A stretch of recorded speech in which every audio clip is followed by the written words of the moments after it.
Welcome to the demo series for hashtag 31DayArtist. I'm Alcren, the creator of the series, and today we're working on saturated and desaturated colors. This video covers 2 prompts in one, and I recommend making similar art for these 2 days so we can sit down and compare the 2 later on. Of course, draw whatever you like and have fun experimenting.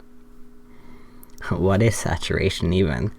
The simple explanation is that saturation is how pure a color is. You can make a color less saturated by adding black and white to it, or adding the complementary color.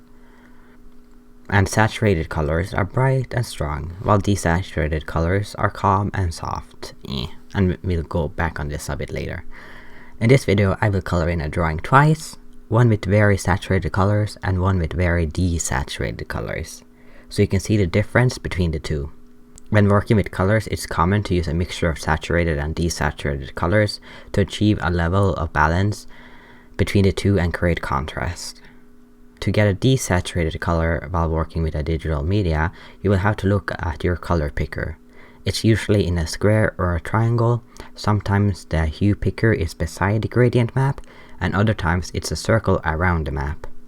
Either way, the gradient should go in 4 directions, from black to white, and from unsaturated to saturated. When finding desaturated colors in real life with paints or pencils, you simply have to mix complementary colors together. All you need to do this is look at the color circle and pick the color on the opposite side of the circle. There's a bunch more to discuss about saturation, but we will be here for literal hours.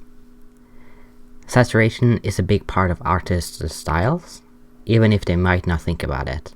We all gravitate towards certain saturations depending on our life experience and the message we want to portray in our art.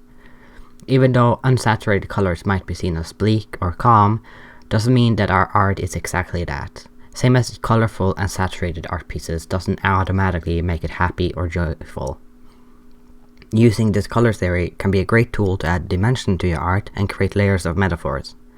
Or just let it be aesthetic choices you like. There's so much opportunity with color. Links to the reference picture, website and Discord can be found in the description.